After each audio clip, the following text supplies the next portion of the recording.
গরমে আম দিয়ে মৌরালা মাছের টক। এটা একটু আমাদের মেদিনীপুরের স্টাইলের রেসিপি আপনাদের শেয়ার করছি। যদি আমাদের গ্রামের পুকুরের টাটকা মৌরালা মাছ যতটা ফ্রেশ, সুন্দর আর বড় বড় সাইজের, তাই আমাদের পুকুরের মাছ দিয়ে গেল বাড়িতে এসে ধরে। হাই ফ্রেন্ড, আজ আমি বানাবো মৌরালা টক ঝাল মৌরালা বা মৌরালা টক ঝাল। তার জন্য এখানে দেখুন মৌরালা মাছ কেটে বেছে পরিষ্কার করে নিয়েছি, আর এরকম সরু সরু করে আলু কেটে নিয়েছি। গাছের টাটকা আম, এরকম আম একটা কেটে সরু সরু কেটে নিয়েছি। টমেটো, পেঁয়াজ, গুঁড়ো মশলায় নিয়েছি। মশলা হিসেবে নিয়েছি লঙ্কা গুঁড়ি, হলুদ গুঁড়ি, জিরে গুঁড়ি। এখানে সরষাটা বেটে রেখেছি, জল করে দিয়ে দিব। আর হাফ চামচ রসুন বাটা দিয়ে আজ আমি মৌরালা মাছের ঝাল বা আম ঝাল বানাচ্ছি। তা পুরো রেসিপি দেখতে থাকুন আর কমেন্ট করে জানাবেন আমার রেসিপিগুলো কেমন লাগে, রান্নাটা কেমন হয়। আর অন্য কিছু রান্না যদি দেখতে চান সেটাও জানাবেন। আজ তাহলে শুরু করছি রান্নাটা। মৌরালা মাছের ওপরে সমস্ত গুঁড়ো মশলা, আলু, আমের টুকরো, পেঁয়াজ, টমেটো আর দিচ্ছি একটু রসুন বাটা। এই রেসিপিটাতে রসুন বাটা না দিলে ভালো লাগবে না।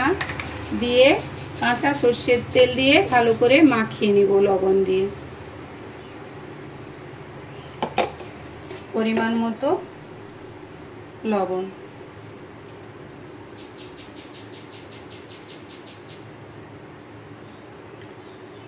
এখন সমস্ত কিছু একসঙ্গে ভালো করে মাখিয়ে নেব।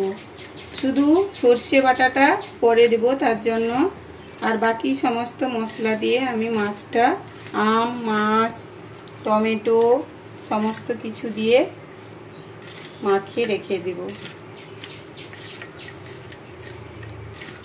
দেখুন সুন্দরভাবে মাখিয়ে দিয়েছি। লঙ্কাটা একটু বেশি দিয়েছি কারণ আমি এর নাম দিয়েছি টক ঝাল মৌরালা, তার জন্য এরকমভাবে তৈরি করব। একটু তেল দিয়ে দিলাম। এখন মাখিয়ে রাখা মাছটা কড়াইতে দিয়ে দিলাম, দিয়ে একটু তেলের সঙ্গে উলট পালট করে নিলাম। এখন একটু মশলা ধোয়া জলটা দিয়ে দিচ্ছি। সর্ষেটা যে বেটে রেখেছিলাম তার জলটা দিয়ে দিব। গরমে সর্ষের নিচেরটা খাওয়া ভালো নয়, তাই আমি সর্ষের জলটা দিলাম। আর এরকম গরমের রেসিপি হিসেবে এই রেসিপিটা ট্রাই করতে পারেন। গরমে আম দিয়ে মৌরালা মাছের টক। এটা একটু আমাদের মেদিনীপুরের স্টাইলের রেসিপি আপনাদের শেয়ার করছি। যদি ভালো লাগে প্লিজ চ্যানেলটাকে একটু লাইক, সাবস্ক্রাইব করুন।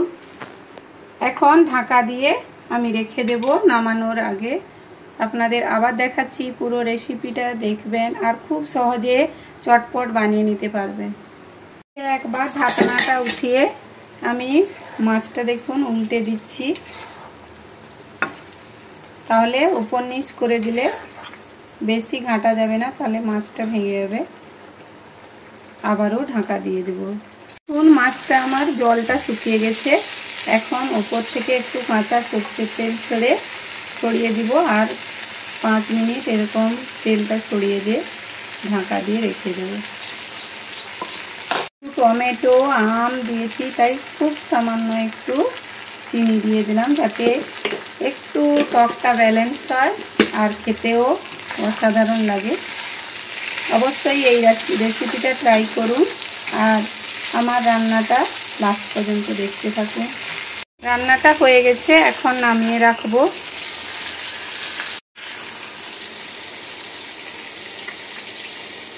দেখুন একদম সুন্দর হয়ে গেছে, এখন নামিয়ে রাখছি।